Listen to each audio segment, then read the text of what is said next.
Respect de la Constitution et dialogue, telles sont les deux recommandations du secrétaire général des Nations Unies à la coalition au pouvoir. Visiblement, les Nations Unies s'invitent à la crise congolaise. Nous allons donc essayer de comprendre les tenants et les aboutissants, surtout quelle est l'issue plausible à cette crise. Messieurs et dames, 209, c'est le nombre qui apparaît au compteur. Bienvenue à toutes et à tous dans cette nouvelle édition des Débats 24. Vous nous suivez en direct de Kinshasa, cette belle capitale de la République démocratique du Congo.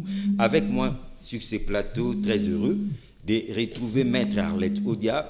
Elle est maître, c'est vrai, mais nous la recevons beaucoup plus comme présidente de la Ligue des femmes à la DCU. DCU, c'est Dynamique des Congolais Unis, un parti membre de sociétaire du Cash, n'est-ce pas? Oui. Bienvenue. Merci, c'est toujours un plaisir d'être reçu par vous. Sinon, comment vous allez? Je porte à merveille. Très heureux. À vos côtés, également honoré de la présence de M. Thierry Bétou.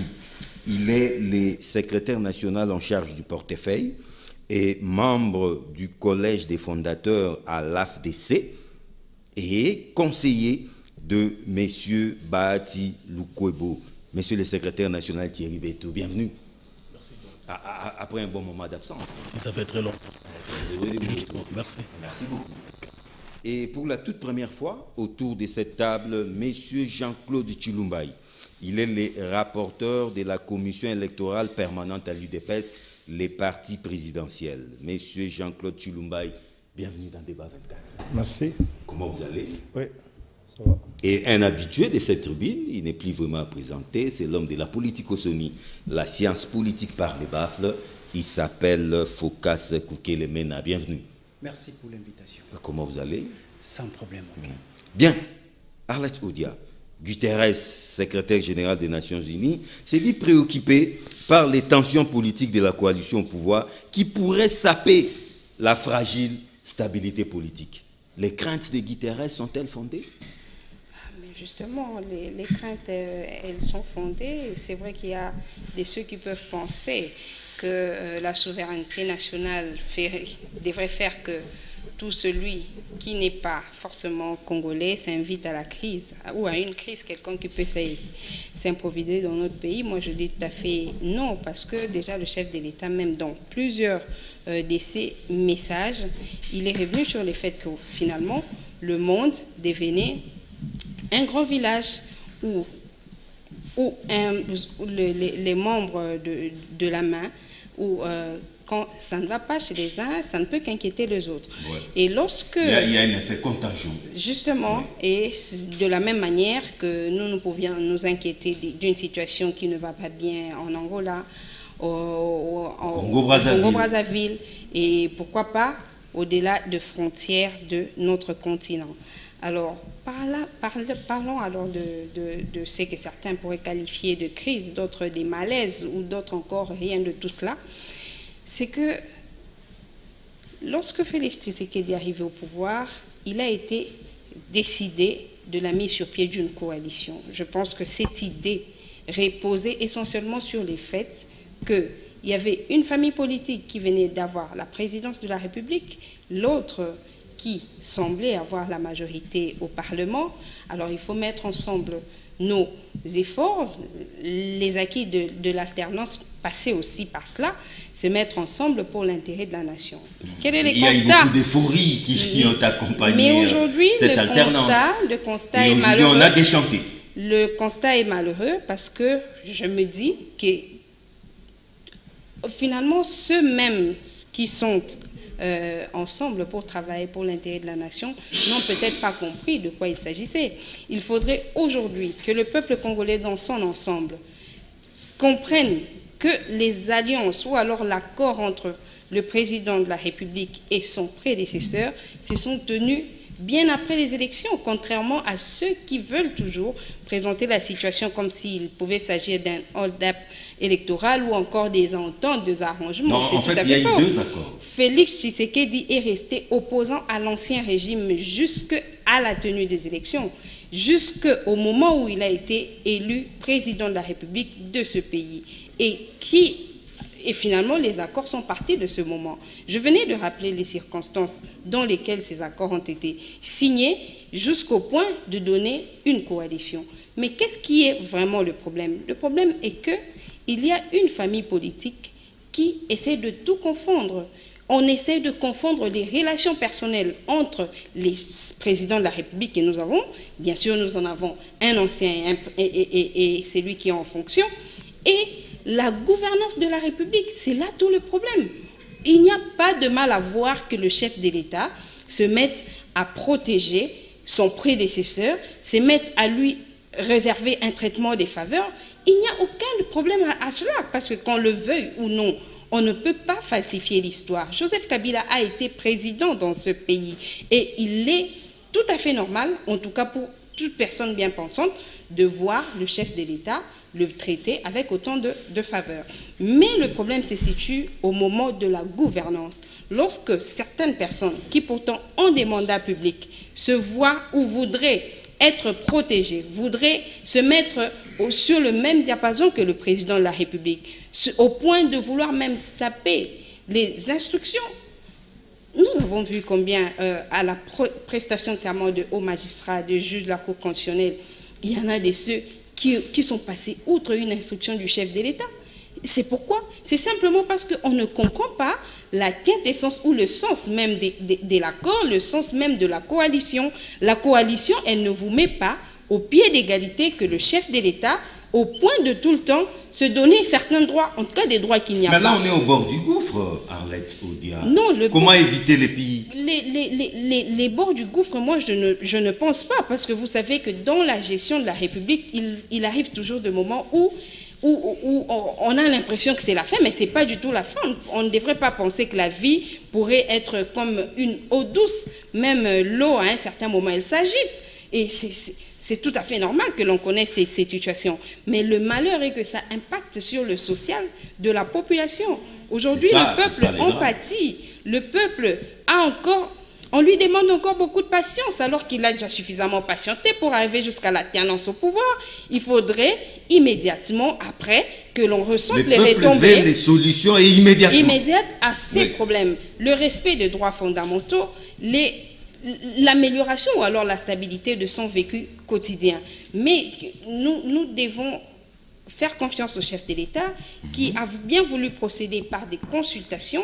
Je pense que ça a été l'occasion pour lui d'entendre la classe sociale dans tout son ensemble, même toutes les forces vives de la nation, afin de pouvoir vraiment se rendre compte de ce qu'il faut pour nous sortir dans la situation dans laquelle... Mais nous, à notre niveau, la dynamique Congo Uni, qui est notre cher parti, nous sommes très confiants du fait que nous allons nous en sortir. Comment allons-nous nous en sortir? Bien sûr, en revoyant tout ce qui a été décidé, en se rappelant... Mais pas en crachant sur la Constitution. Non. C'est ça les problèmes. Rien ne doit se faire en marge de la Constitution. Il y a aussi un problème qui se situe à ce niveau. Moi, je mets quiconque au défi de me prouver que depuis l'avènement du président Félix Tshisekedi, il y a eu de violations de la Constitution. En tout cas, il n'y en a pas eu. Et même s'il y en avait eu, je pense que c'est les juges constitutionnels qui devaient s'en occuper. Mais je voudrais certainement chuter par là que le jeu est essentiellement faussé lorsque les amis de la coalition, je parlerai alors du FCC, voudraient tout le temps s'atteler sur la violation de la Constitution, alors qu'ils devraient être beaucoup plus conséquents en disant que non, certainement, que de l'une ou de l'autre chose qui nous avait été promis à un certain moment n'a pas été exécutée. Mais il faut se souvenir que Félix Tshisekedi, lorsqu'il s'arrangeait à convenir de cette coalition ou alors cette alliance avec le FCC, il avait toujours à l'esprit qu'il devrait accéder au pouvoir, en tout cas sans toucher aux armes, sans faire couler les sangs. Il a bien choisi de passer par ces accords pour finalement redonner au peuple congolais ce qu'il avait manqué pendant autant de temps. Arlette Odia, je rappelle que vous êtes présidente de la Ligue des femmes à la DCU, Dynamique des Congolais Unis. Le temps de prendre Jean-Claude Chilumbaï de l'UDPS, comprenez que c'est à la veille, ou à l'avant-veille du discours du chef de l'État que toute la nation congolaise attend, que la communauté internationale, à travers les secrétaires généraux de l'ONU, s'invite à ces débats. 2 recommandations, respect de la Constitution et dialogue. Estimez-vous que pour cette crise, en tout cas sous examen, le dialogue est déjà révolu? Non, je pense que le dialogue n'est pas révolu. Le dialogue, c'est une vertu. À un certain moment, on nous a dit qu'il faisait même partie de notre ADN, comme tout à fait. Congolais. Un pays de dialogue. Depuis 60. Il faut plutôt le différencier des discussions, des négociations politiques qui, l'on sait, ont souvent une finalité dans la classe politique congolaise, le partage du pouvoir. Le dialogue, il doit être permanent au sein des institutions de la République pour permettre à ce que ça fonctionne harmonieusement. Mais ici aussi, il faut trouver une explication par rapport au message même du secrétaire général des Nations Unies. Oui. Est-ce qu'il faut parler de la crise lorsque il y a au sein d'une coalition gouvernementale issue d'une majorité, parce que c'est une majorité UDPS avec d'autres partis politiques ainsi que le prévoit la Constitution de la République, parce que ces partis sont mis ensemble, une vingtaine, qui ont accepté de répondre à l'exigence de l'article 78 de la Constitution de la République pour que soit gouvernée harmonieusement la République. Et lorsqu'il y a crash au sein d'une coalition gouvernementale, d'une majorité parlementaire, il faut parler d'une crise politique au sein de l'État. Vous parlez d'un clash? Je ne crois pas. Un clash qui se répète, ça devient récurrent. Je ne pense pas qu'il faille parler d'une crise au sein de l'État, et ce genre d'instabilité gouvernementale, on les vit dans des États européens qui, dans leur quasi-totalité, sont des États avec régime parlementaire, et rarement dans ces États, il y a des gouvernements qui terminent les mandats avec la même coalition. On a vu ça en Israël, en Inde et ailleurs. Donc moi, je ne crois pas que ça fasse l'objet d'autant d'inquiétudes. C'est vrai qu'ici, à l'interne, le secrétaire général des Nations Unies peut s'être préoccupé des discours ô combien menaçants qui venaient de nos partenaires du FCC en l'occurrence, qui, dans un communiqué, ont noté apparemment qu'ils avaient besoin de ramener le pays à la situation de 1960, c'est-à-dire un chaos généralisé. Vous savez que... Est-ce que finalement, à travers cette intervention de Guterres, les cris de détresse ou les cris de guerre des amis du FCC n'a pas été entendu par la communauté internationale? Bien évidemment, c'est préoccupant que cette communauté internationale qui est venue au chevet de ce pays déjà en 60 avec l'ONUC apprenne qu'il y avait un groupe de citoyens, un groupe de Congolais qui rêvaient de congoliser, parce qu'à l'époque, vous savez, c'était l'expression monde, partout il y avait des crises qui naissaient ou qui couvaient, on parlait de la congolisation, comme aujourd'hui on parle de la somalisation, de la balkanisation. À l'époque, on parlait de la congolisation. Et donc, ça ne peut qu'être préoccupant que la communauté internationale apprenne qu'il y a un groupe de Congolais qui rêvent de congoliser le Congo, c'est-à-dire de voir encore couler à flot le sang des Congolais et que les gens soient davantage affamés comme ça a été en 1960. Ça a été un message qui ne pouvait qu'inquiéter, mais ici, je note que le chef de l'État, qui l'a fait savoir, et qui, dans son discours, n'a pas exprimé une seule fois l'ambition de passer outre les prescrits sacrés de la Constitution, et qui reste dans ces prescrits parce qu'il a bien évidemment considéré qu'il y avait un accord signé entre deux partis ou des coalitions politiques qui n'est pas une contrainte constitutionnelle et qui, de part devers tout, il ne tient pas, ne lie pas éternellement les partis. Lorsque l'une d'entre elles estime que ça ne peut plus faire marcher les choses et surtout que ça impacte sur le bon fonctionnement des institutions, il a ce droit de se retirer. Et lorsqu'on se retire, ça ne doit pas faire appel à des menaces comme on les vit là.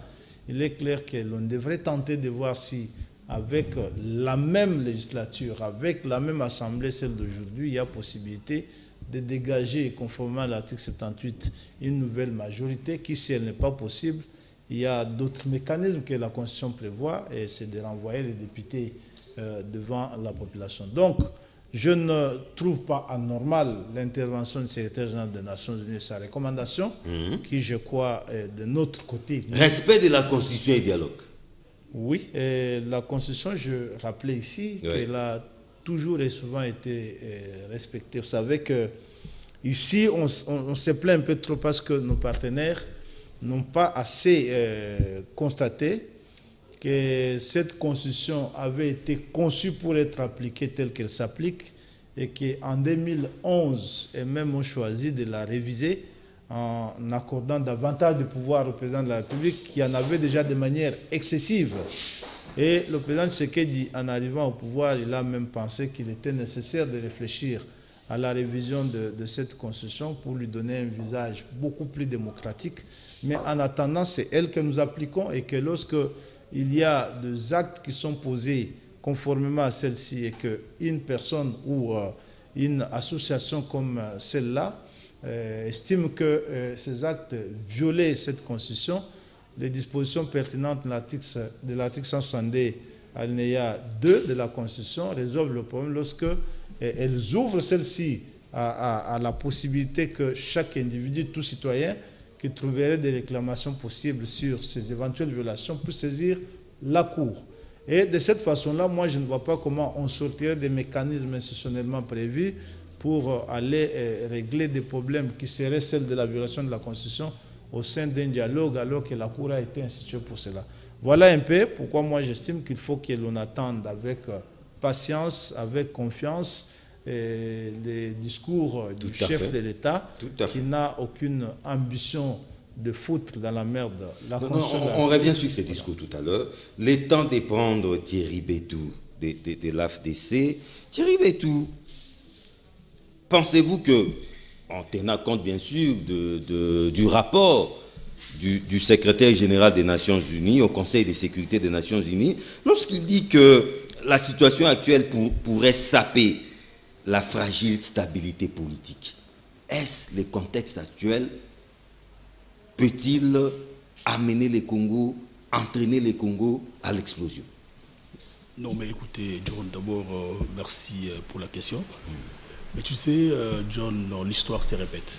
Ah, ok. Tu sais, nous sommes comme en 1960. Non, mais écoutez, pas du tout, mais tu sais, ce que moi je vais dire, c'est nous sommes dans ce pays, ça fait très longtemps. Nous sommes dans la vie politique. On a écouté autant de discours, et surtout avec la communauté internationale. Il y a eu trop de discours, mais juste après tous ces discours, il n'y a rien qui se passe. Je me rappelle à l'époque où le chef de l'État, ancien chef de l'État, M. Kabila, il y a eu des accords où l'actuel chef de l'État devait passer Premier ministre. On a vu l'apparition de Sami Badibanga, on a vu l'apparition de Chibala et tout ça. La même communauté internationale posait toujours des conditions. Elle s'invite toujours au débat. Le chef de l'État, l'ancien chef de l'État, il faisait une allusion. Ce que je veux dire, c'est ceci. Moi, je connais bien le chef de l'État. Vous savez, je suis de la diaspora. Ça fait autant d'années que je vis en France. Il a fait que la diplomatie. Vous savez, c'est ce qu'il a fait. Aujourd'hui, il y a des gens qui ne comprennent pas que le chef de l'État, l'actuel chef de l'État, M. Félix Tshisekedi, c'est un fin politicien et un bon diplomate. Malgré qu'il n'avait jamais été nommé d'une façon officielle dans un gouvernement ou pas, mais il faisait que la diplomatie, mais à côté d'un grand. Mais c'est ce qu'il dit, c'est un modèle et une référence. S'il faut voir quelqu'un comme le chef de l'État, l'actuel chef de l'État, M. Félix, à côté de lui, il était partout. Il était partout. Avec même le secrétaire général qui vient de parler, ils étaient ensemble. C'est que moi, je vais dire de savoir qu'il n'y a rien qui va se passer. Il n'y a rien qui va se passer. D'où tirez-vous cette assurance, cette sérénité, j'assume. Alors que tous les prophètes des malheurs ont déjà tout dit. Hein? C'est John. J'ai assumé beaucoup de fonctions dans ce pays. Je fus le patron de la territoriale à l'époque, tu sais. Alors aujourd'hui, quand je le dis, ce n'est pas un jet de hasard, comme on dit. Je le dis, c'est une réalité. Non, on voulait bien partager cette assurance, cet optimisme. Mais dites-nous, qu'est-ce qui vous fait croire que rien ne va se passer et que, bien sûr, tout le monde le sait, c'est vrai que le ciel ne va pas nous tomber sur la tête, mais nous risquons d'effleurer les pires. Quand même. Mais écoutez, je vous donne un exemple en 2006. À l'époque, J'avais suivi, il y avait un discours, toujours, l'IDOPS. Mais le contexte n'est plus le même. Mais écoutez, je te le dis. Oui. C'est un exemple que je vous donne. En 2006, il y a eu le discours, c'était M. Moubaké à l'époque, qui disait vous allez voir ce qui va venir. Au cas où les élections ne vont pas se passer, c'était, je crois, le 16. J'ignore encore la date, pour te préciser cette époque. Mais juste après, il n'y a rien qui s'est passé. Et Moubaké, à l'époque, l'UDPS, c'était une force. Mais quand je vois aujourd'hui le FCC, Ouais. mais seulement l'aimé de la population congolaise, excusez-moi les termes, ils n'ont jamais été aimés, la population est contre. Vous savez, aujourd'hui, je vous dis, je suis quand même un responsable de la territoriale, je sais de quoi que je vous dis. Le FCC appartient au passé, ils doivent comprendre. Si ça peut arriver aujourd'hui que le chef de l'État, Antoine Tshisekedi, ce dimanche... Mais le FCC appartient au passé, c'est vous qui le dites, mais c'est quand même une force parlementaire.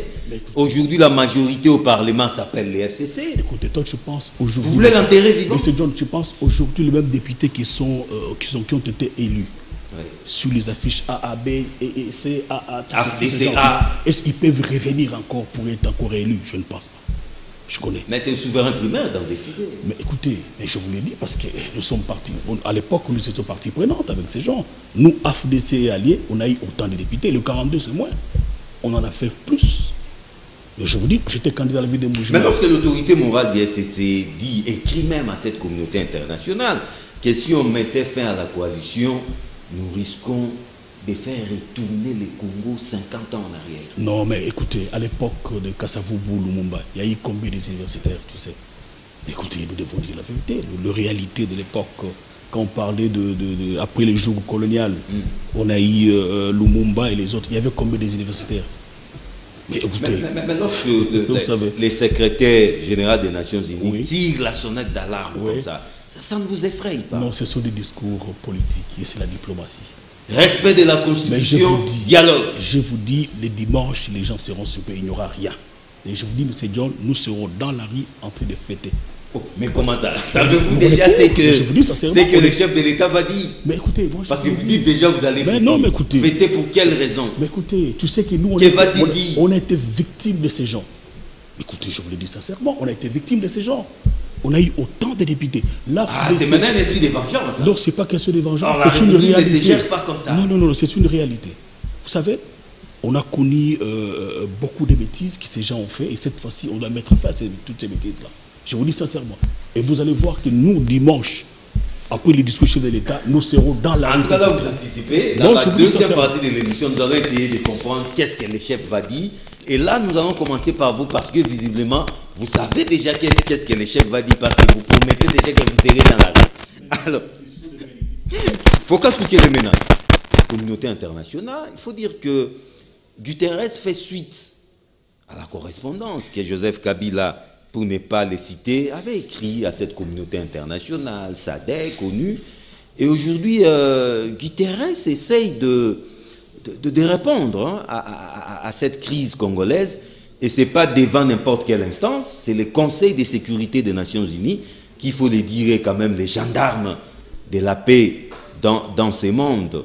Alors lorsque le secrétaire général de l'ONU s'inquiète comme ça, tire la sonnette d'alarme et nous pousse au respect de la Constitution et au dialogue, comment vous pouvez l'interpréter?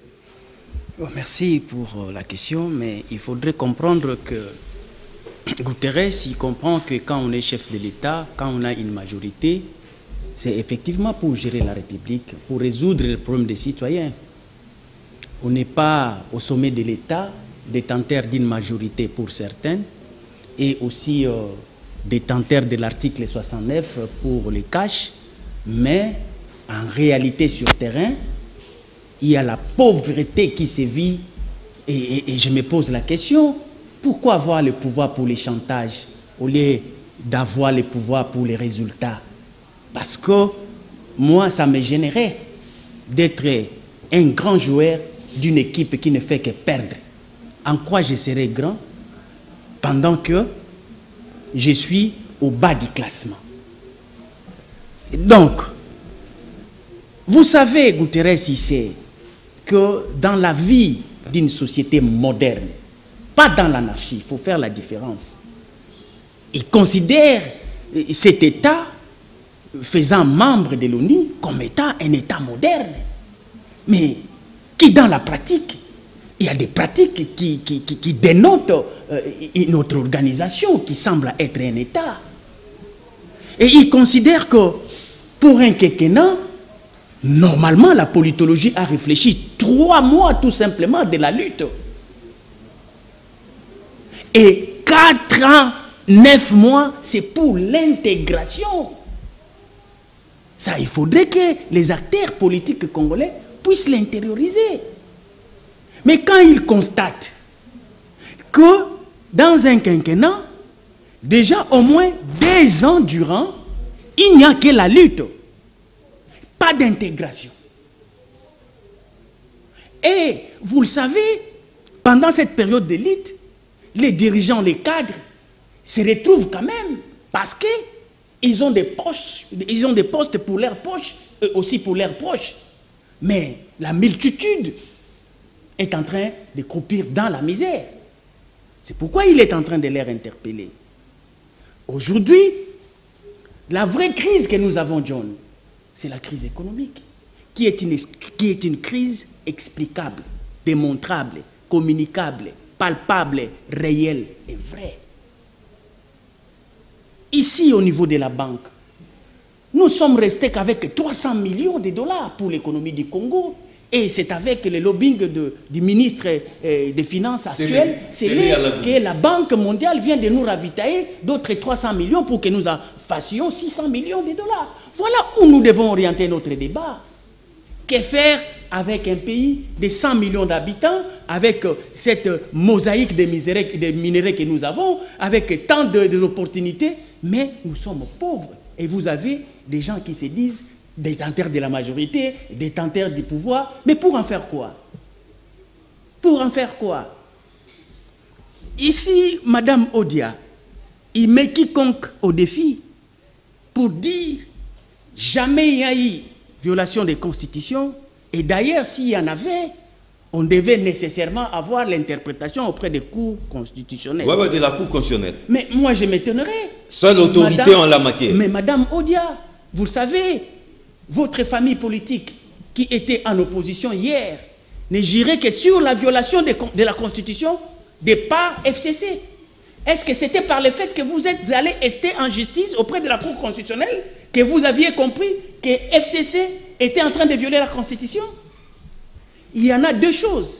Rester devant la justice, il faut en avoir l'intérêt, et dénoncer les faits qui sont aussi réels et vrais. Pour que, normalement, qu'on parle de la violation de la Constitution, pour qui est averti, qui connaît la loi, par la lecture et l'observation des faits, vous pouvez conclure.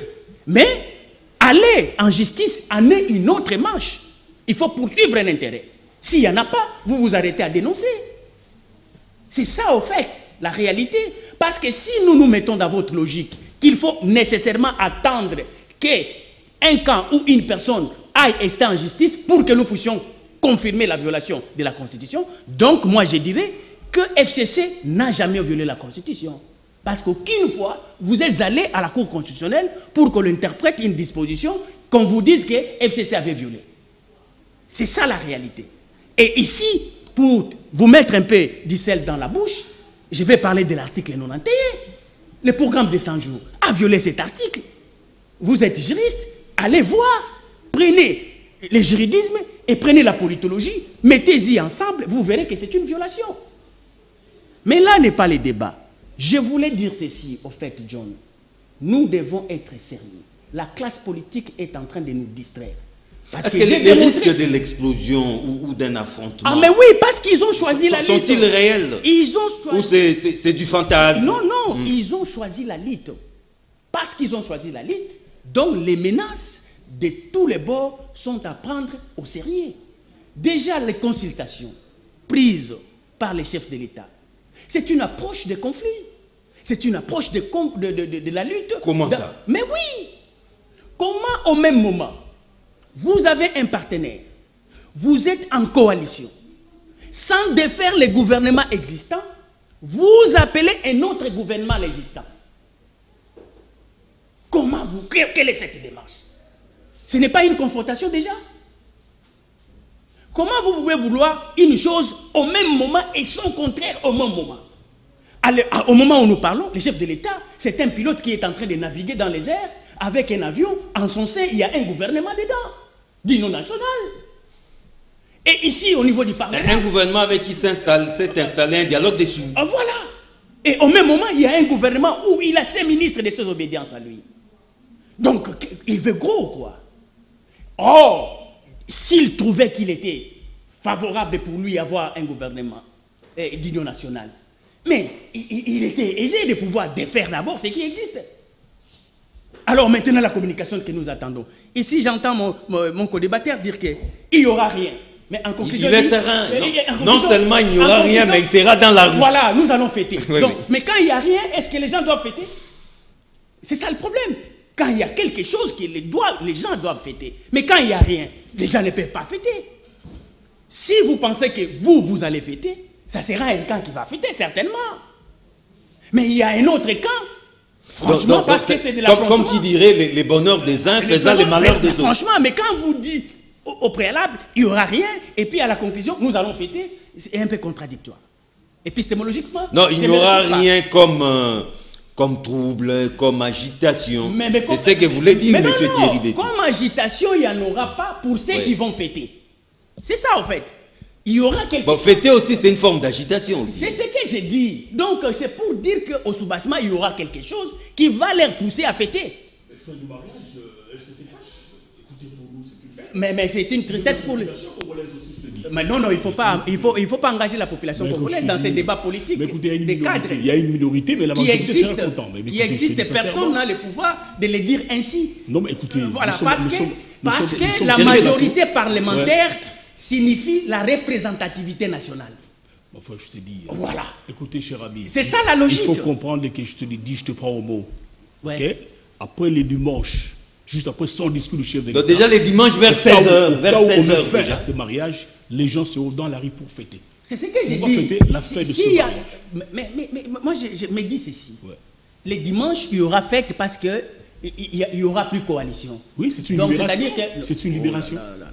C'est comme à l'entrée de la fête. S'il vous plaît, Thierry Bétou, ne les perturbez pas. Vous l'avez visiblement perturbé. Voilà. Ici, c'est que vous devez comprendre. Atterrissez aussi. Et que la lutte qu'on a engagée, c'est une lutte de position. Les uns contre les autres. Il y a FCC qui a compris que Cash ne veut pas respecter l'accord. Cash veut les noyer. Oui. Or, dans l'accord, il était question... Mais de quel accord vous parlez? Parce qu'il y en a deux. Oui. L'accord de Kabound et Néhémie et l'accord de Félix et les Raïs. C'est qu'on peut appeler l'accord de Kingakati. Parce que je vous démontre que, épistémologiquement, nous ne pouvons pas croire, et en aucun cas, que l'accord qui pose problème aujourd'hui, c'est l'accord de Kabound et Néhémie. Non. Parce que Kabound est allé à Kikwit. C'est lui le signataire de cet accord, l'accord des coalisés, pacte de coalition. Mais il quitte Kinshasa sans mettre une signature ou une correspondance mettant fin à cet accord. Mais il annonce la fin à Kikwit, loin de 500 km. Conséquence? Donc, ce n'est pas cet accord qui dérange. Or, l'accord qui dérange, c'est l'accord dont vous faites allusion de l'écriture du lobbying qu'a fait Raïs. Il n'a pas fait le lobbying en fonction de l'accord de Néhémie et quoi ça. On n'a que ça comme thématique, je reviens à vous. Voilà. Le temps d'avoir la réaction de Arlette Odia. C'est vrai, hein? Dimanche 6 décembre 2020, 14h30, sauf imprévu, toute la nation congolaise, voire même la communauté internationale, seront suspendus aux lèvres de Félix Tshisekedi. Maître Arlette Odia, qu'est-ce que vous attendez de cette adresse? Serez-vous aussi dans la rue juste après comme M. Thierry Bétou? Je suis en train de répondre à votre question, mais bien avant, je devrais rencontrer Kokas Kukelemena par rapport... Focas par rapport aux violations de constitution qu'il est en train d'évoquer, qui aurait existé. Mais par rapport à votre logique, dès l'instant où l'UDPS ou toute autre formation politique n'avait pas autrefois saisi la Cour constitutionnelle contre le FCC, on ne devrait plus parler de la violation de la Constitution, suivant le raisonnement que j'avais soulevé. Mais vous répondez vous-même à votre question, à celle de savoir qu'il y a d'abord une approche, celle de saisir le juge et celle de pouvoir dénoncer. Mais c'est là le problème. Quand je dis qu'avec Félix Tshisekedi, il n'a jamais eu la violation de la Constitution, c'est que, on ne peut pas le justifier par la production d'une décision de la Cour constitutionnelle. 2, il n'y a pas eu cette dénonciation de par le peuple. Parce que la dénonciation, il ne s'agit pas seulement des acteurs politiques. Il ne faut pas ici oublier que la gestion de la République, c'est justement gérer les intérêts de tout un peuple. Et autrefois, avec Joseph Kabila à la tête de ce pays, lorsqu'il était question de la violation de la Constitution, les peuples étaient dans la rue. Et pour voir que la violation de cette Constitution devenait de plus en plus effective, ils sont suivis des morts. C'est aussi ça, les multiples violations de la Constitution, que jusqu'ici, nous n'avons pas vécu avec Félix Tshisekedi. Vous voulez certainement nous faire croire qu'avec le programme de 100 jours, il y a eu la violation de l'article 91, celle qui parle des attributions de membres du gouvernement. Mais est-ce que vous avez vu le peuple dans la rue pour dénoncer cette violation de la Constitution? Je voudrais bien, je comprends, parce que vous à chaque violation de la Constitution, le peuple doit descendre justement, parce que... Le peuple sera dans la rue tous les jours. Écoutez-moi, vous savez pourquoi? Vous savez pourquoi on doit ainsi le prendre? C'est parce que les gouvernants sont en train, comme je venais de le dire, de gérer les intérêts de tout un peuple. Et lorsque une constitution, c'est un document. Et on peut en avoir autant de violations de constitution, mais lorsque ça ne dérange pas du tout la grande majorité de la population, on peut même penser qu'il n'y a pas de violation de ces constitutions. Oui, parce qu'il faut ne pas oublier qu'il s'agit au-delà de tout de la politique. La politique, elle est faite pour justement gérer la nation, et lorsque elle se gère bien, même par rapport à ce que vous considérez comme violation de la Constitution, on ne peut pas considérer cela comme tel parce que la vie nationale n'est pas perturbée. Vous n'allez pas comparer la vie nationale du temps d'avant les élections de 2018 et celle d'aujourd'hui. Il y a toutes les manifestations du peuple dans la rue, elles ont été pour le soutien des actions du chef de l'État, pour le soutien de sa vision et même pour le soutien des choses qui n'ont même pas encore existé. Notamment les ont marché pour violation de la Constitution.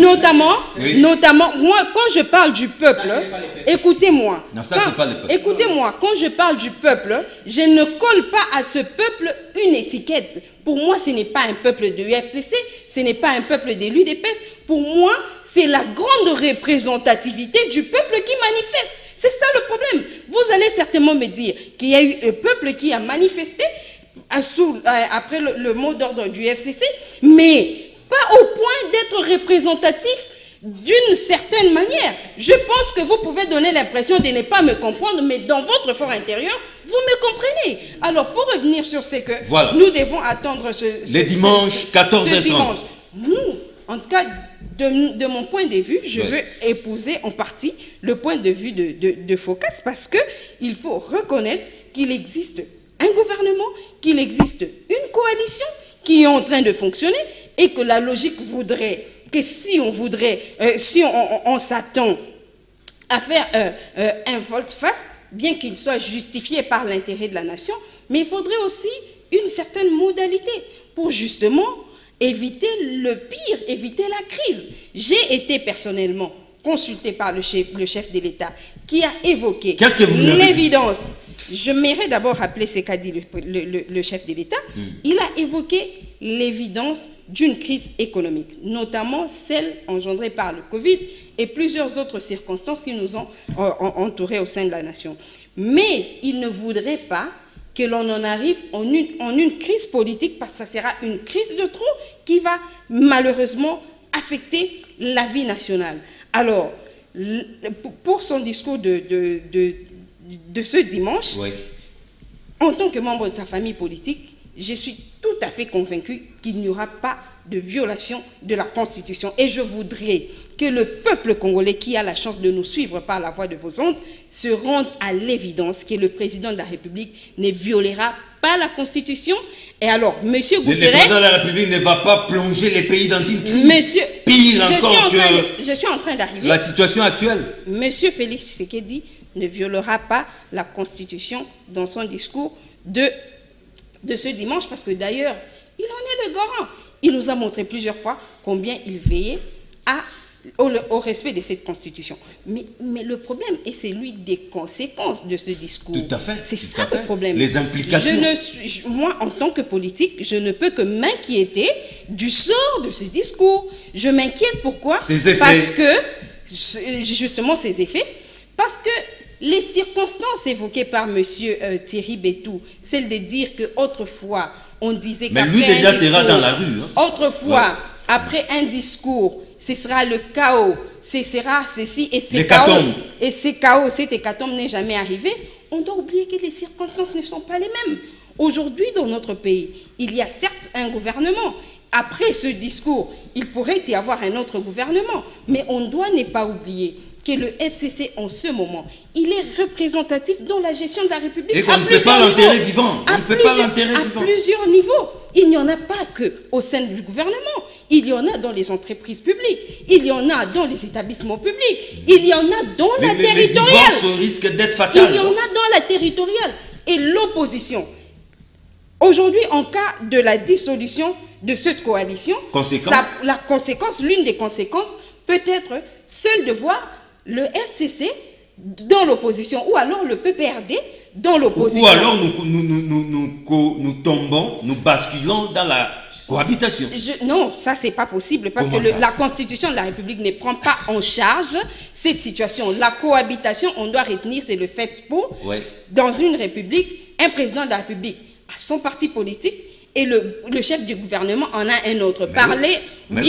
Mais alors, c'est pour dire qu'il y a dichotomie entre la majorité parlementaire et la majorité présidentielle. C'est ça la cohabitation. De tout le temps, depuis la nomination de Ilunga Ilunkamba, c'était déjà une cohabitation, que certains parlent de cohabitation, coalition ou coalition, cohabitation. Justement, avant que vous ne m'interrompiez, j'étais en train de vous dire que l'opposition, elle est faite dans un pays pour contrôler le pouvoir. Et généralement, elle n'a pas assez de levier de commandement, parce que s'il faut en avoir autant, ça peut créer un blocage dans la vie de toute une nation. Et est-ce qu'on a calculé ces conséquences? Parce que les conséquences peuvent malheureusement tromper le peuple dans une misère. Nous sommes tout à fait d'accord que si on ne se met pas d'accord, Monsieur Tshilomba en a parlé ici, c'est une alliance, c'est un accord, et lorsque on ne trouve plus intérêt à continuer ensemble, ça ne devrait pas être un tabou, ni même la fin du monde, que l'une des parties se retire. Mais nous devons calculer... Se retire, mais en respectant les prescrits de la Constitution. Non, nous sommes liés par la Constitution. J'avais commencé mon intervention à vous dire que ne vous inquiétez pas. On ne se retire pas n'importe comment. Ne vous inquiétez pas comme par si rapport... nous étions d'Awenge Musika, Nalongwe. Alors, ne vous inquiétez pas par rapport à la violation de la Constitution. Je vous ai dit que le chef de l'État a démontré suffisamment combien il en était le garant et le protecteur. Nous allons maintenant dans les conséquences politiques de la rupture d'une alliance. C'est ainsi que pour nous, l'une de nos propositions a été celle justement de se revoir. De se revoir pour constater. Les dialogues. Se revoir les dialogues doivent se poursuivre. Pour constater ensemble que la coalition que nous avons signée, elle a démontré ses limites, elle ne peut plus, au-delà, elle ne peut plus apporter autant de choses, et elle doit se rompre, et nous devons continuer notre vie. La conséquence sera que on saura aussi gérer même les humeurs de ceux qui gèrent la République à d'autres niveaux qu'au sein du gouvernement. Merci beaucoup. Jean-Claude Tshilomba, les cœurs des Congolais battent déjà au rythme de ces dimanches, 14h30. Vous êtes devant votre télévision, vous êtes devant votre poste de radio. Qu'est-ce que vous attendez de Félix Tshisekedi Tshilombo qui visiblement est devant ses responsabilités historiques? Non, d'abord, est-ce qu'on devrait se revoir pour divorcer? Je crois que ça a été le cas. L'accord avait été accompagné par un comité qui était permanemment en discussion, et que ce comité a bel et bien constaté des rigidités irrésolues et des blocages certains. C'est comme ça, c'est de ces blocages que le président de la République est parti pour constater que ça ne marchait pas. Il y avait bel et bien cette rencontre, les gens se sont revus, se sont vus, et ils ont constaté que ça ne marchait pas parce que des solutions n'avaient pas été trouvées. Alors, j'ai entendu ici M. Focas parler de... Il donne l'exemple lorsqu'il réagit pour dire s'il n'y a pas saisine la Cour constitutionnelle. Et donc, on peut aussi estimer que sous Kabila, la Constitution n'a pas été violée. Non, mais c'est différent. Sous Kabila, les arrêts de la Cour constitutionnelle ne signifiaient rien. On en a connu qui ont été carrément bafoués de la manière la plus sauvage possible. Le gouverneur Kazembe avait été réhabilité dans ses fonctions par la Cour constitutionnelle, mais des décisions politiques ont contourné la décision de la Cour. Ce n'est pas le cas aujourd'hui.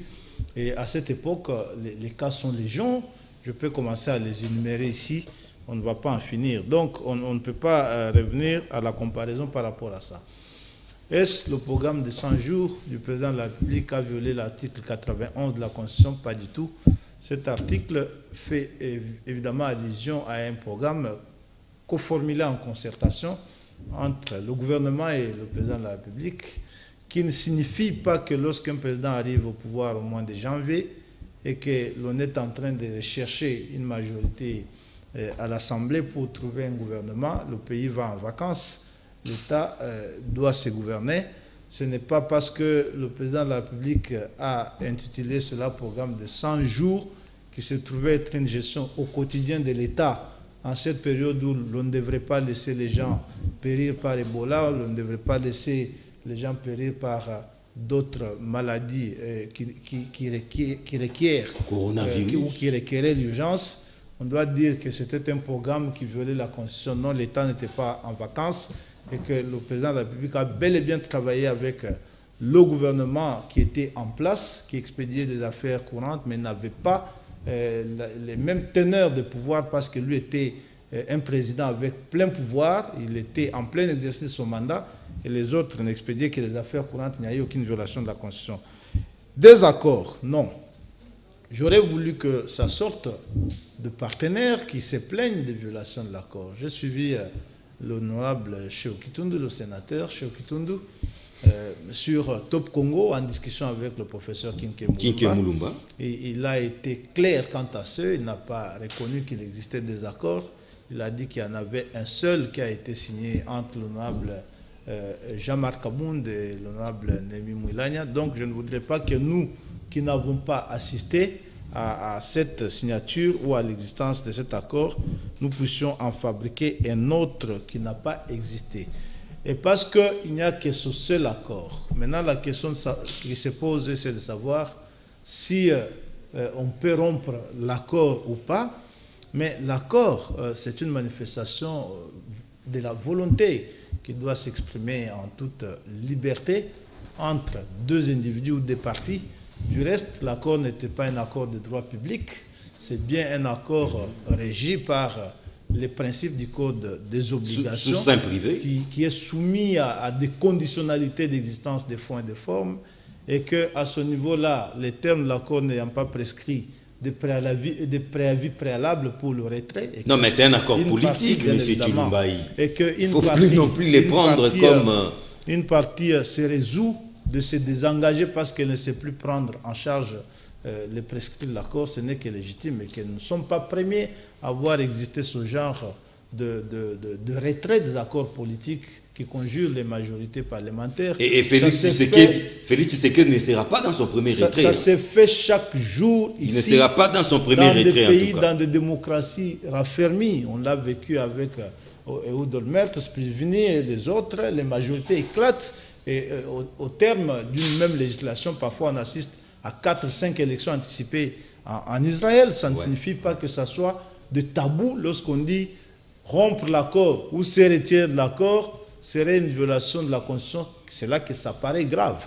C'est là que ça cache des intentions malveillantes dans le chef des partenaires qui doivent dire clair. Parce qu'à les entendre parler, ils parlent d'un pays qui serait une propriété et dont ils devraient disposer comme ils veulent. Maintenant, la question de savoir que va dire le président de la République, c'est son mystère exactement qui fait de lui le chef de l'État. Non, mais on peut anticiper. Hein? C'est son mystère qui définit en réalité ses prérogatives ô combien sacrées lui dévolues par l'article 69 de la Constitution. Moi, je vous ai dit ici que notre Constitution fait de lui un monarque républicain parce que c'est un président qui règne et gouverne, contrairement à un président de régime parlementaire qu'on a semblé décrire les semaines passées écoulées ici. Ici, c'est un président qui règne et gouverne. Que va-t-il dire? Moi, je ne suis pas dans les secrets de Dieu, mais ce que va dire le président est plus ou moins stéréotypé parce que c'est la réalité de l'application de la Constitution.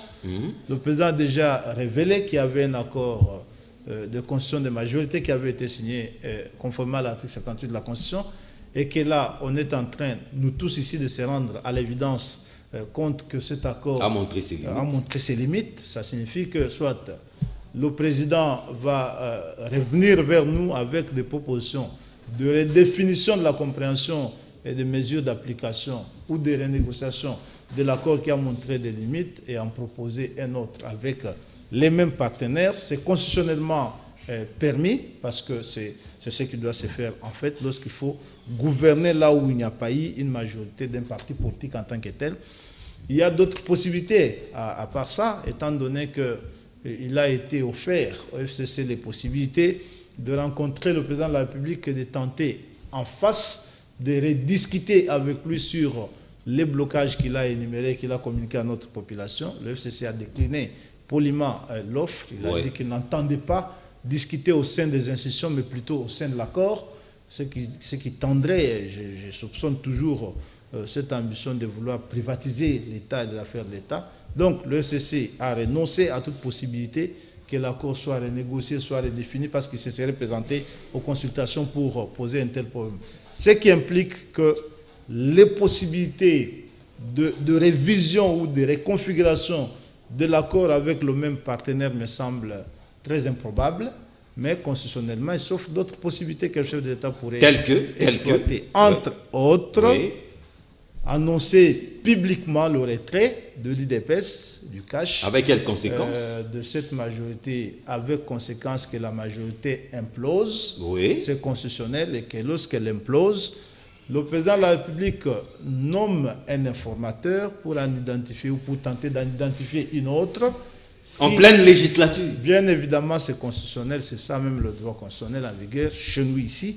Il nomme un informateur pour tenter d'en identifier une autre, laquelle, si elle n'est pas trouvée parce que nous sommes tombés dans le cadre d'ingouvernabilité, il y a une solution qui est prévue à l'article 148 de la Constitution, c'est la dissolution de l'Assemblée. Mais je ne trouve pas cela aller jusqu'au bout de la logique. Parce que le vrai problème ici, c'est que dans la dissolution de l'Assemblée, c'est les députés qui vont payer les frais parce qu'ils sont révoqués, sont renvoyés devant le peuple pour tenter de conquérir la confiance et un autre mandat.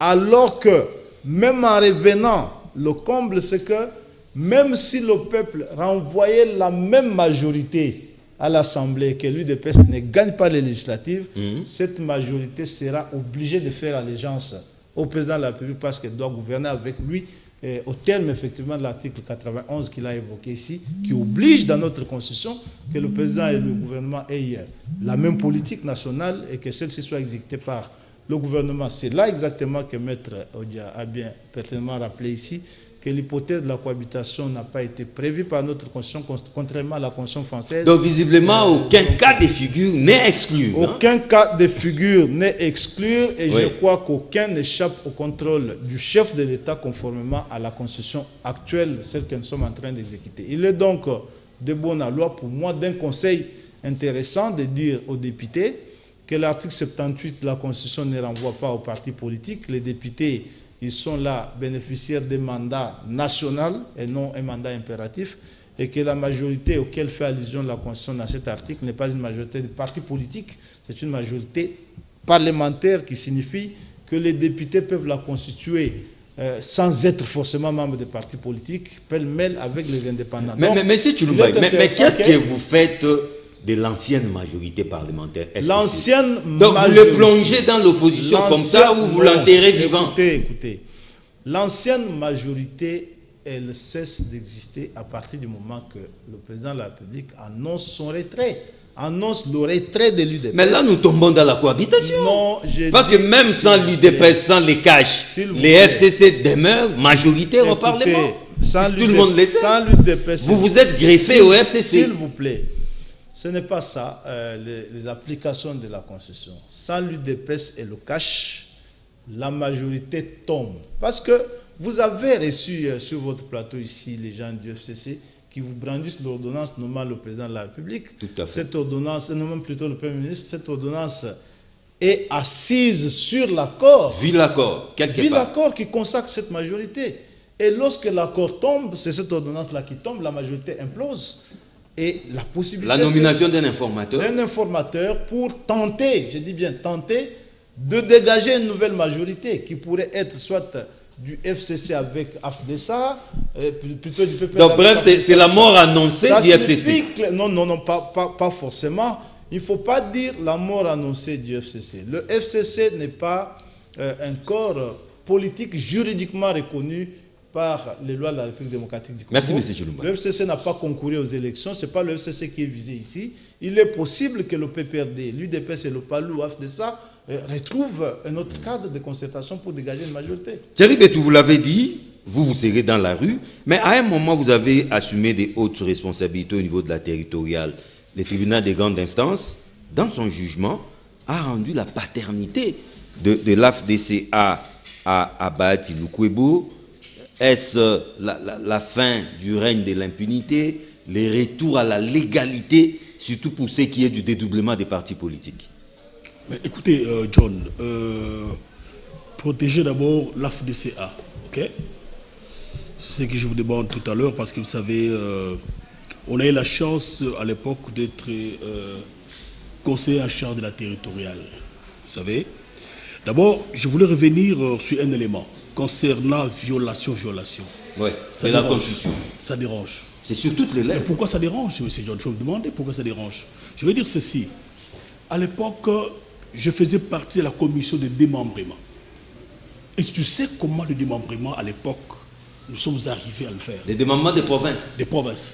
Je faisais partie de cette commission. C'est moi qui ai démembré les Katanga à l'époque. Le démembrement, c'était juste pour faire partie Moïse Katumbi. Comment le faire partir?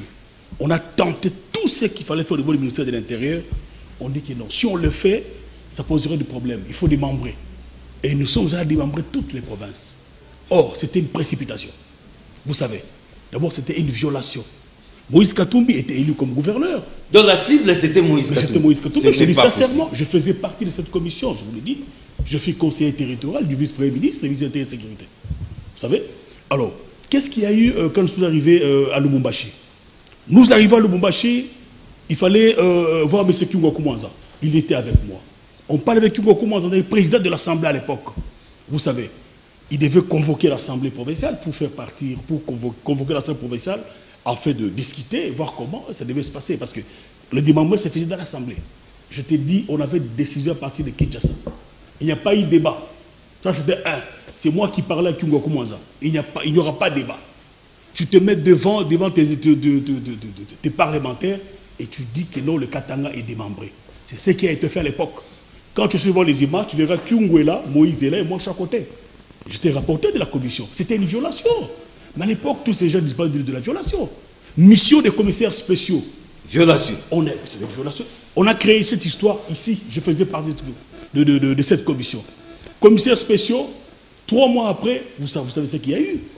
On a eu à placer des commissaires spéciaux. C'était illégal. On les a nommés. Oui. Après 3 mois après.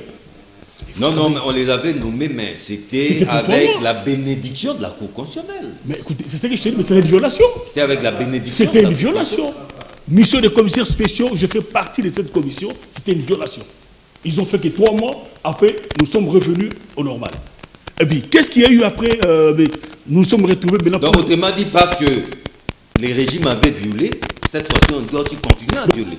Oui. Mais quand vous revenez sur ça, où est-ce que vous voulez en venir? Ça ne date pas d'aujourd'hui. Hein? Ça ne date pas d'aujourd'hui. Ok, allons-y. Continuons dans ces rythmes. L'actuel chef de l'État, je vous l'ai dit sincèrement, vous savez, nous devons dire la vérité. Les dédoublements. il y a eu des doublements des partis politiques. Moi, je me rappelle avec le parti de Mwando Sipa. L'homme qui a mené M. Agé Makembo pour le doublement, c'est moi, mais c'est tout. Si, monsieur, je vous dis ça. Vous étiez dans les coups? Mais j'étais là, dans les coups. Avec Agé Makembo. On a fabriqué cette histoire, il est aujourd'hui président. Heureusement qu'aujourd'hui vous vous êtes repenti. Protéger la FDCA, protéger le CBT aussi. Je vous dis sincèrement, aujourd'hui, parler de violation, pour moi, ça me dérange un peu. Je dois vous dire la vérité qu'aujourd'hui, que non, nous nous retrouvons ici, John, pour dire la vérité. Ouais. Et non pour faire le fanatisme. Ça dérange. Mais c'est un retour vers la légalité. Oui, c'est ce que je vous dis. Aujourd'hui, maintenant, pour revenir maintenant à ce qui s'est passé avec Mme Néné Koulou, mais je vous dis, ça je vous le dis sincèrement, mais John, les ténèbres ne régnera pas pour toujours. Vous savez, aujourd'hui c'est un état de droit. Mais en aucune fois, Cindy Lecker ne sera jamais la présidence du quartier latin. Mais écoutez, Néné Koulou, je me rappelle à l'époque, écoutez, il y a des choses qu'on ne sait pas tout dire ici, mais je vous dis sincèrement, ça dérange. Vous savez, Cindy Lecker, elle se réveille un matin, présidence du quartier latin, c'est normal. Kofi Olom, il est vivant. Mais c'est pas possible. Soyez sérieux. Oui. Tu sais, M. John, aujourd'hui, je vous l'ai dit sincèrement, le monsieur qui s'est autoproclamé président de la FDCA, M. Djanga, 4 ans de prison. On dit quitter. Oui, 4 ans de prison. C'est monsieur, j'ai tenté de l'appeler pour lui dire que bon, voilà, aujourd'hui, là, nous sommes ensemble. Les messieurs, je ne sais pas si on a déjà mis la main sur lui, ça, je ne sais pas. Mais aujourd'hui, je te dis, il y a des tractations. Et les gens ont compris. Vous savez. Mais c'est John, je vous dis sincèrement, protégez M. Bétou, parce que tu sais, je ne sais pas. Non, vous êtes en sécurité. Je sais pas, il faut le protéger. Nous sommes en état de droit. Comme aujourd'hui vous êtes repenti, vous pouvez maintenant témoigner tous les torts que vous avez causés à la République. Je vous dis sincèrement, nous devons éviter de parler de violations. Jusqu'alors, le chef de l'État, l'actuel chef de l'État, M. Antoine Tshisekedi, qu'est-ce qu'il a foutu comme violation de vie? Nous, on a fait des choses à l'époque. Je vous l'ai dit. Là, ce n'est pas au nom de la FDC, c'est au nom de M. Bétou, en tant que conseiller principal en chaîne territoriale à l'époque, du vice-premier ministre, c'est Boucha Béchadari. J'étais dans ce cabinet-là. Nous savons ce qu'il y a eu. Le problème de la maison de l'UDPS, qui a eu l'audience, qui a eu le dossier là. Avec Tchibala. Avec Tchibala. Quand Tchibala s'est approprié cette maison-là, j'avais ces dossiers. La maison de Lingwala. Oui, j'avais fait la note au vice-premier ministre. J'ai dit, mais écoutez, on ne dit pas aller au-delà. La maison appartient au fait Etienne Tshisekedi. À l'époque, ce n'est pas à M. Tchibala. Mais heureusement, le VPM à l'époque, il avait compris. C'est pour vous dire que non, M. John, vous savez, on aura le temps, on va revenir. Tu sais que je t'en dehors du pays. Ouais. On est revenu, on aura à parler sur tout ce qui passe. Mais il faut éviter les mots violations. Le chef de l'État, l'actuel chef de l'État, il n'a rien fait. Mais il est dans ce dimanche, vous serez dans la rue. Mais vous persistez. Je vous dis une fois, fin. Mariage FCC cash, mais c'est bien tout dans la rue. Mais vous n'imaginez pas les conséquences. Hein? Mais quelles conséquences? Non, même les divorces entre un homme. Toi, tu imagines en 2006, à l'époque, M. Moubaké qui dit tout ça doit s'arrêter au cas où on n'est pas élection. Mais c'est terrible. Même les divorces entre un homme et une femme, il y a toujours les conséquences. Était-il marié sous les régimes sous quel régime? Séparation des biens, réduite aux acquets. Tout ça compte. Maintenant, les conséquences de ces divorces, là, vous n'en parlez pas. Mais c'était pas légal. Les mariages là n'étaient pas légaux. Je crois l'autre, c'était pas légal. Pendant 2 ans comme ça, c'était pas légal. C'était hors la loi. Vous savez, c'est un arrangement de privés qui sont entendus pour arriver à tout ça, mais c'était pas légal, M. John. M. John, je vous dis sincèrement, aujourd'hui, nous devons savoir que le chef de l'État, M. Antoine Félix Tshisekedi, c'est un modèle. C'est une référence.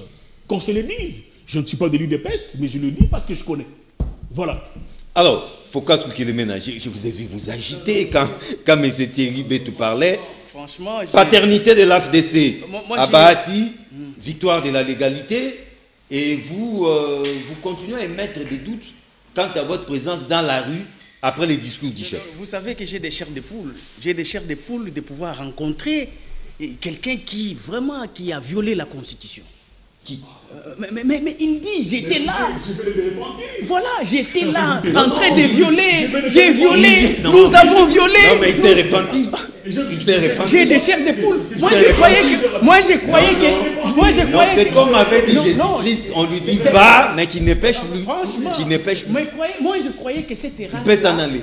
Et cette terrasse-là habitait une autre planète et ne revenait qu'au niveau du gouvernement. Or, c'était des citoyens normaux que nous pouvons aussi rencontrer. Donc, il y a un violeur de la Constitution. Aujourd'hui, en face de nous, Donc, franchement... Il s'est repenti. Non, non, vous êtes méchant. Non, mais écoutez, ok, merci parce que vous êtes... cher Ok, ami. ok, c'est gentil. Mais sachez-le.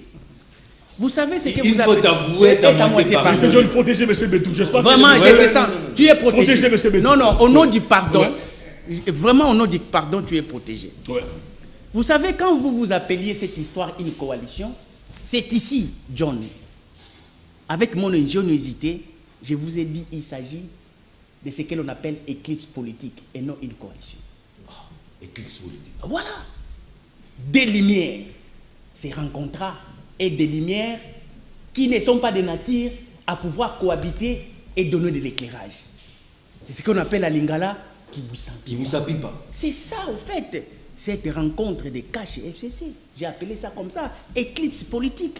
Les gens ne m'ont pas écouté. Et vous m'aviez posé la question ici, est-ce que ça marchera? Je vous avais répondu, ça ne marchera pas. Et vous et ces de cash m'ont dit que j'étais un prophète des malheurs. Heureusement, aujourd'hui, ce n'est pas vous, ce n'est pas eux, c'est le chef de l'État qui me rejoint pour dire, effectivement, ça ne pouvait pas marcher 2 ans après. Voilà la gâchis. Et qui va prendre des décisions. Voilà la gâchis. Si vous m'aviez écouté à l'époque, ben peut-être vous avez besoin d'un blanc barbu, costaud et gaillard pour bien écouter ce qu'il sort comme énergie scientifique. Mais ici, vous savez, mon frère, il est juriste. Il veut banaliser cette histoire de la violation. Il s'appelle Jean-Claude Chibou. Ouais, Jean-Claude. Il dit, les 100 jours n'a rien comme violation de la Constitution, un chef de l'État qui a son mandat et que le Premier ministre était en train d'expédier. Mon frère, vous savez, le militantisme, parfois, c'est de la drogue. Hein. Ça essaye un peu de dépasser les hommes intelligents. Et voyez, aujourd'hui, nous nous rencontrons avec quelqu'un qui a violé la Constitution. Voilà. Franchement, mais vous savez c'est quoi? On ne tire pas sur un cadavre. Nous sommes dans un système politique bien précis. Le chef de l'État n'a pas le pouvoir. Et d'ailleurs, vous devez éviter ça, de nous présenter un chef de l'État tout puissant. Un chef de l'État que Tshisekedi le père ne voulait pas voir exister ici au Congo. Tshisekedi, la lutte de Tshisekedi, c'est de ne pas voir un président comme vous nous présentez Félix. Tshisekedi, c'est pourquoi vous le voyez, un président de la République lui donne une ordonnance et lui il prend son stylo, il efface d'autres choses. C'était ça sa lutte. De ne pas faire croire au président de la République qu'il a le plein pouvoir et que toutes les institutions, ce sont des petits de course. Et c'est lui le chef. Donc ces prérogatives ne sont que cochonnées dans la Constitution, le reste c'est lui qui distribue des cartes. Non, ça c'est une fausse lecture, une fausse idée. Et on appelle ça les incoctions. Ça n'a pas de sens. Un directeur de cabinet, coordonnateur d'un projet de politique publique de la République, vous dites que ce n'est pas une violation de la Constitution? Aujourd'hui, il est en prison. Et ces projets ne pouvaient pas subir ce que l'on appelle le contrôle parlementaire, au nom de la couverture de la présidence de la République, qui n'est pas redevable devant les représentants du peuple. Vous me dites que ce n'est pas une violation? Non. Moi, je vous reconnais intelligent. Franchement, mais le militantisme là ne vous favorise pas. Mais ici, quand vous parlez des accords, parlons-en. Le premier à citer l'accord, c'est Félix Tshisekedi lui-même. Aucun accord ne peut être au-dessus de mes prérogatives. Ah oui. Et que les amis du peuple et la loi suprême. Mais dites-moi, il parle de quel accord? De l'accord des pactes qu'on appelle pacte de coalisés. Et j'ai écouté mon frère dire ici, avec une certaine méfiance, pour dire que ce n'est pas un accord légal. Pacte social, pacte de coalisés. Ça tire son origine dans la Constitution. La disposition, c'est l'article 78. On vous dit que quand il n'y a pas une majorité identifiée, on nomme un informateur pour identifier une coalition. Et c'était fait. Mais nous avons recommandé ça. Et c'était Non, c'était pas fait. Mais vous n'aviez pas fait ça. Mais pourquoi? Mais pourquoi vous revenez sur ça? Expliquez-nous. Mais c'est ça, non, c'est à nous de vous poser la question parce qu'à l'époque, nous vous disions que vous deviez nécessairement nommer un informateur. Le chef de l'État a fait une communication pareille au niveau de... Non, il y avait un informateur informel, en la personne de Kabound, qui avait identifié la majorité. Voilà. Donc, il a identifié la majorité. Oui. Voilà. C'était quelle majorité? En catimini. Mais aussi, je dois les relever. Vous savez, nous sommes dans une configuration de 3 coalitions en présence. Il y a la coalition majoritaire, il y a la coalition quasi-majoritaire, il y a la coalition soutien à la majorité. Dans notre assemblée ici. Ça, c'est une vérité politologique. C'est-à-dire, il y a une coalition majoritaire qui existe, qui a plus de 251 députés. C'est ça qu'on appelle la coalition rigide, que les cache a l'obligation de travailler pour défaire cette rigidité de cette coalition, parce que c'est une coalition post-électorale. C'est ça aussi une vérité. Ici, les cache s'est greffé au FCC qui était déjà majoritaire, coalition quasi-majoritaire pour la répartition des ministères et des avantages politiques. Et vous aviez vu Bati qui avait autant de députés. Mais à un moment, il s'est éclipsé pour ne pas appartenir pour des raisons qui lui sont propres. Mais c'est ça qu'on appelle soutien à la majorité. Même s'il a bougé, mais ça n'a pas bousculé les lignes. Ça n'a rien changé l'ordre d'arrivée. C'est ça, en fait, la réalité. Nous devons faire avec la science. Ça ne sert à rien de sortir des énergies des militants pour qu'enfin, l'on amène la République à l'anarchie. C'est ce que nous ne voulons pas. Il est vrai, l'autre fois, il n'y avait pas des intellectuels pour éclairer Kasavubu et Lumumba. Mais aujourd'hui, vous avez quand même des politologues. Écoutez-les. Écoutez-les. Merci, Focas. Si le chef de l'État aujourd'hui, vous croyez qu'il est détenteur du pouvoir et que l'article 69 lui appartenait et qu'il représente bien la nation, pour atterrir, il ne peut pas atterrir outre que sur un article de la Constitution. L'article 69. L'article 69. J'ai dit ceci. Il s'appuie sur ça. S'il s'appuie sur cette existence de cet article-là, cet article-là est repris dans la Constitution. Pour faire atterrir son appareil avec son gouvernement, il doit aussi atterrir sur un article de la même Constitution. Sinon, il viole la Constitution. Ailleurs, donc c'est-à-dire que c'est lui d'abord qui sort dans le cadre constitutionnel et l'article 69 ne sera plus et pris en compte. Et Guterres dit respect de la Constitution, dialogue. Donc, non, on ne peut pas vouloir une chose et gardez le reste pour la conclusion. Voilà. Le temps de revenir à Arlette Odia. Vous avez quelque chose à dire sur l'AFDCA, retour à la légalité, et vous en profitez aussi pour conclure parce que c'est déjà les derniers tours d'État.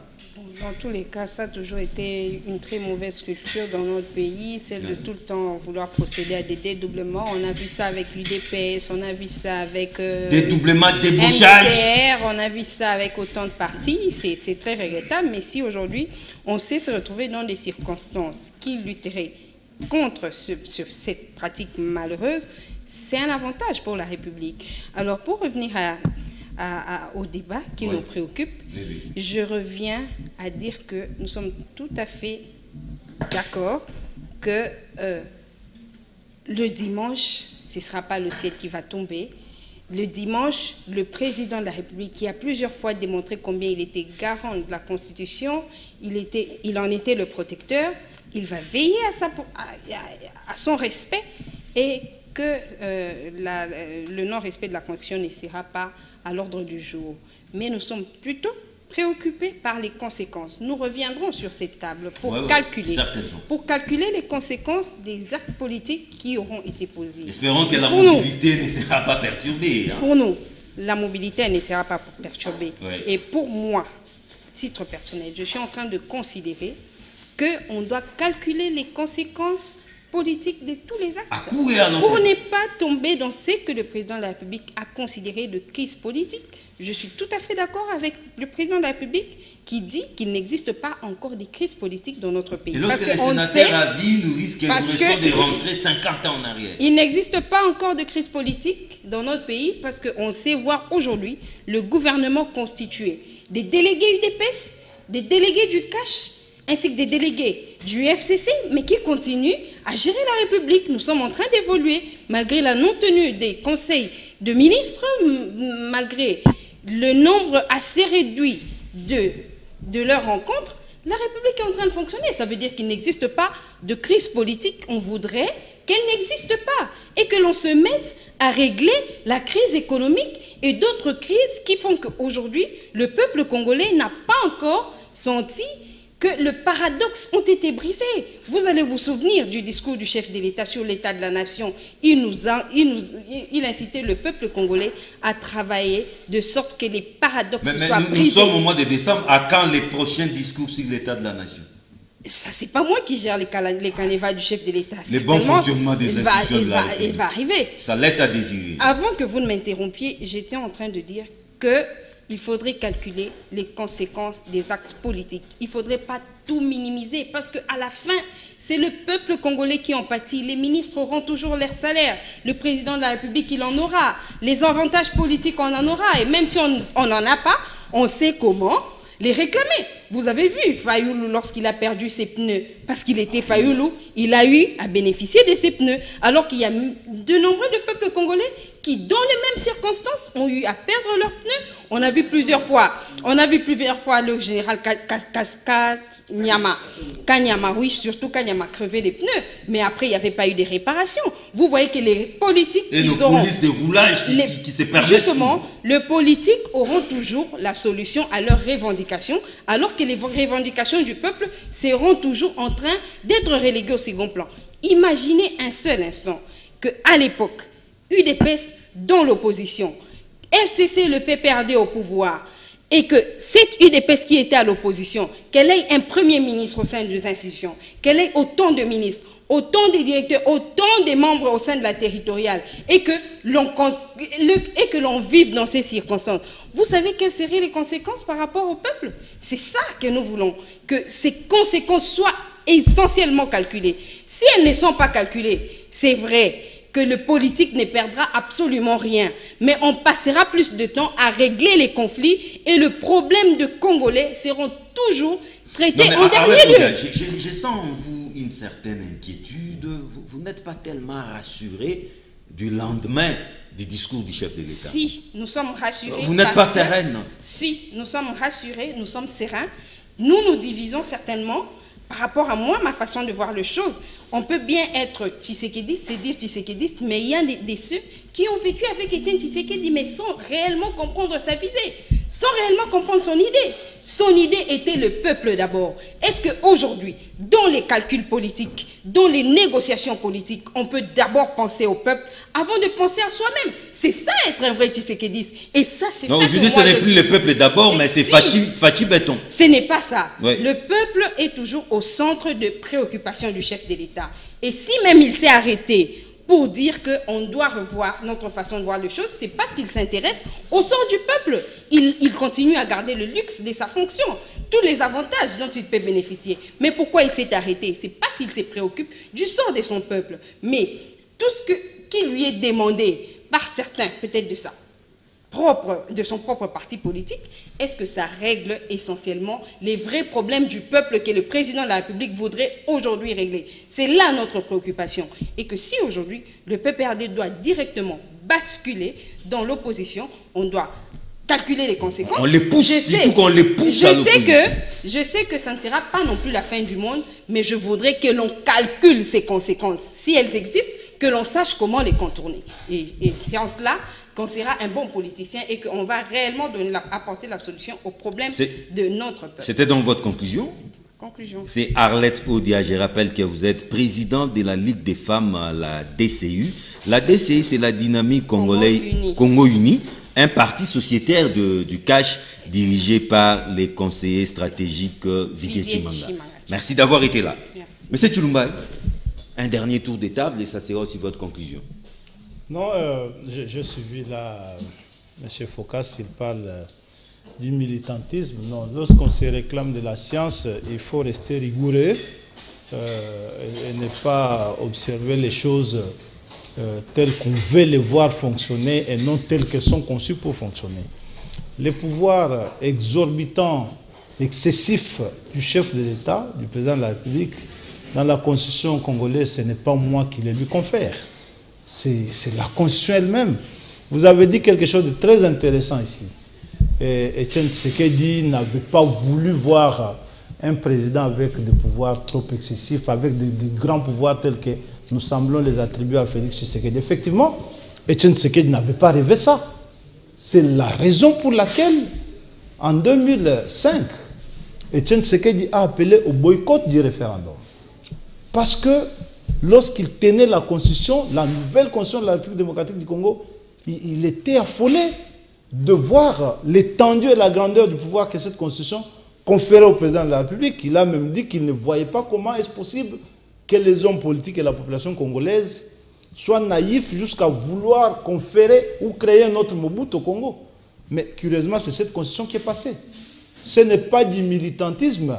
Lorsqu'on vous rappelle qu'il y a en 2011, à ce pouvoir déjà exagéré conféré au président de la République, on a touché même à l'article 220 qui était verrouillé, l'article 220 de la Constitution, à son alinéa 3, qui interdit, en l'occurrence, que l'on touche au pouvoir reconnu aux provinces et aux entités décentralisées, en conférant au président de la République le pouvoir de révoquer le gouverneur, de dissoudre l'Assemblée provinciale, et on est allé plus loin, en conférant au président de la République le pouvoir de convoquer le peuple, d'inviter le peuple, d'appeler le peuple au référendum.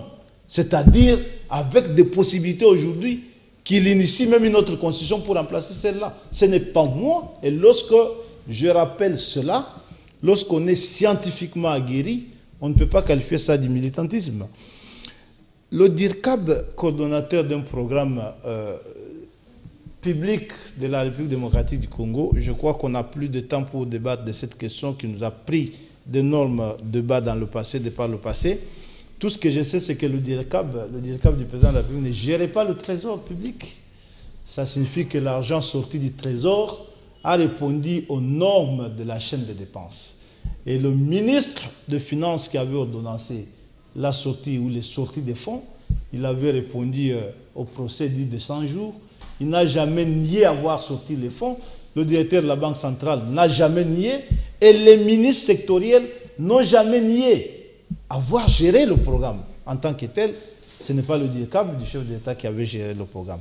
Je crois qu'on a déjà engagé ce débat. Maintenant, ici, la question qui m'intéresse à fond, c'est lorsque vous la Constitution. Non, c'est très grave. S'il y avait des coalitions rigides, la Constitution consacrerait le principe de majorité. Elle n'envisagerait pas la possibilité que les partis politiques, ou plutôt les députés, puissent dégager des majorités s'il n'y a pas une majorité d'un seul parti politique.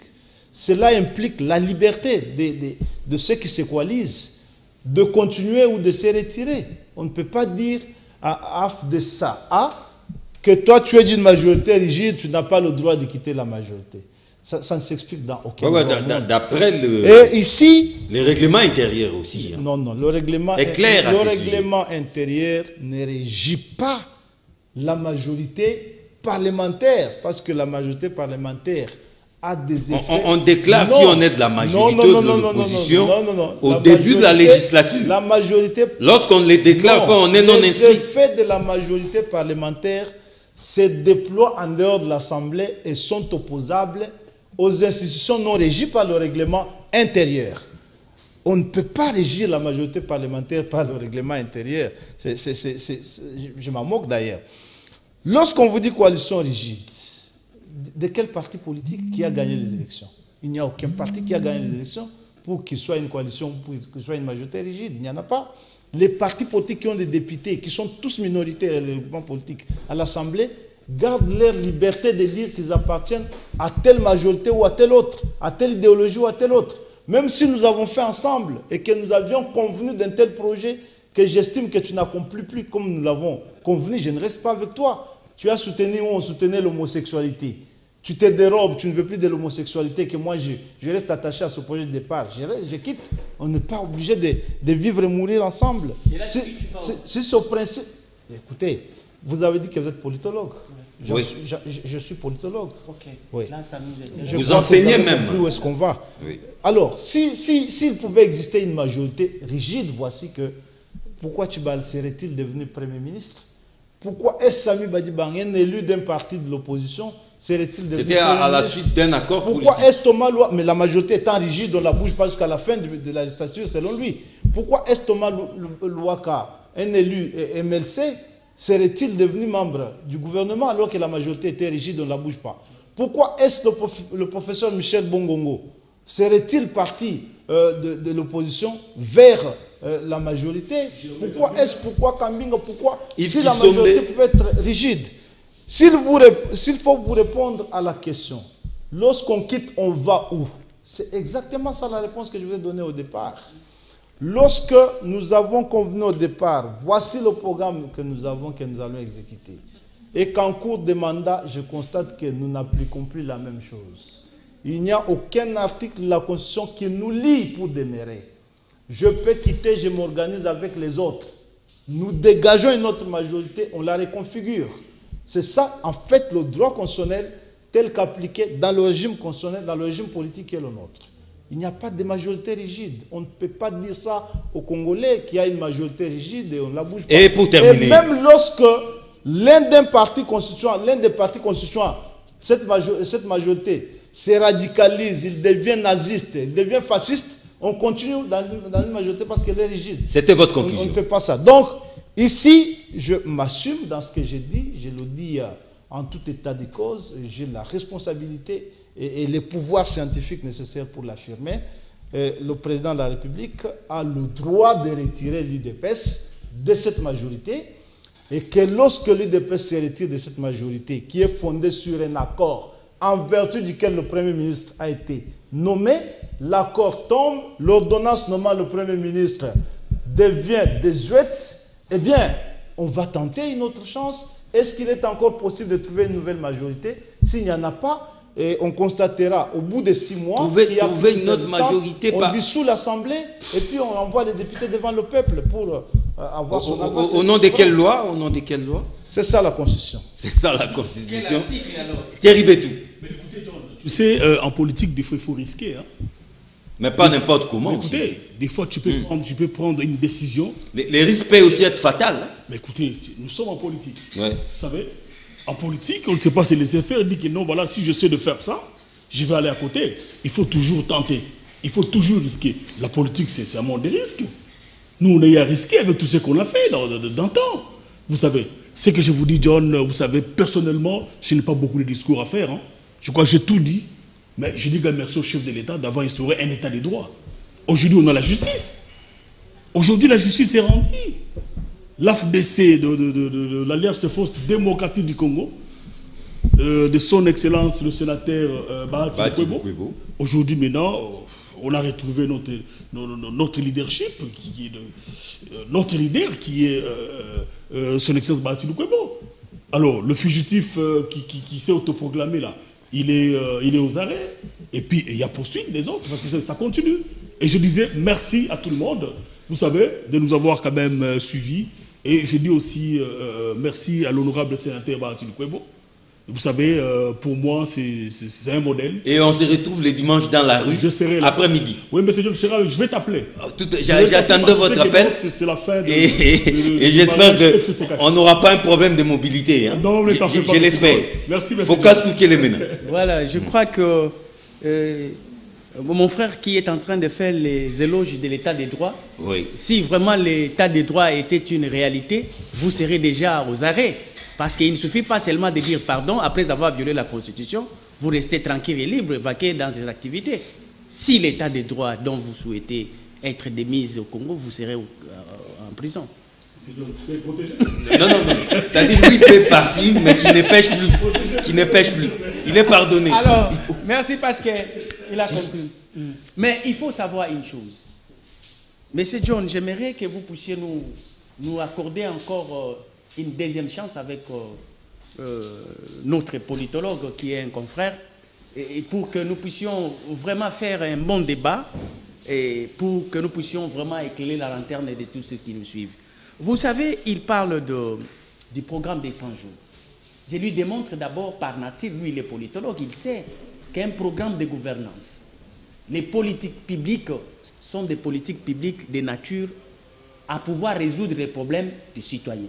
Et les citoyens ont leurs représentants. C'est-à-dire que tout programme public, les programmes publics du gouvernement doivent être présentés d'abord aux représentants du peuple.